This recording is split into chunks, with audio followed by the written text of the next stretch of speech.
Praise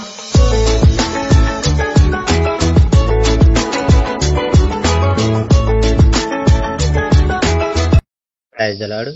ప్రభువైన యేసుక్రీస్తు వారు ఈ రోజు మనకు అందిస్తున్నటువంటి వాగ్దానం, నమ్మకమైన దూత హృదయమును తెప్పరిల్లజేయును. సమయానికి తగిన రీతిగా పలుకబడిన మంచి మాటలు వెండి పళ్ళెంలో ఉంచిన బంగారు పండులా ఉంటుంది. జ్ఞానం గల ఒక మనిషి నీకు ఒక హెచ్చరిక ఇస్తే బంగారు ఉంగరాల కంటే లేక మేలిమి బంగారు నగల కంటే అది ఎక్కువ విలువ కలగదు. నమ్మదగిన వార్తాహరుడు అతనికి పంపిన వారికి ఎంతో విలువ గలవాడు.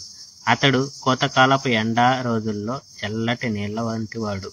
కానుకలు ఇస్తానన్న వాగ్దానం చేసి వాటిని ఎన్నడూ ఇవ్వని వారు, వర్షం కురిపించిన మేఘాలు, గాలి వంటి వారు. సహనంగా మాట్లాడడం ఏ వ్యక్తికే గాని చివరకు ఒక అధికారి ఆలోచనే గాని మార్చుతుంది.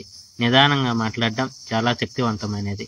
తేనె మంచిది, కానీ దాన్ని మరి ఎక్కువగా తినవద్దు. నీవలా చేస్తే నీకు జబ్బు వస్తుంది. అదేవిధంగా నీ పొరుగు వాని ఇంటికి మరీ తరచుగా వెళ్ళవద్దు. నీవలా చేస్తే అప్పుడు అతడు నిన్ను అసహించుకోవడం మొదలు పెడతాడు.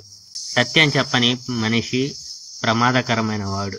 అతడు ఒక గుణపం లేక ఖడ్గం లేక వాడిగల బాణం లాంటి వాడు. కష్టకాలంలో అబద్ధికుని మీద ఎన్నడూ ఆధారపడవద్దు. ఒక మనిషి నొప్పెడుతున్న పన్నులా లేక కుంటి పాదంలా ఉంటాడు.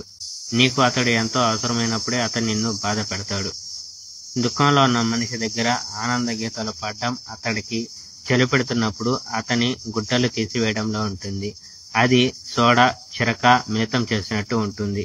Praise the Lord. May God bless our India.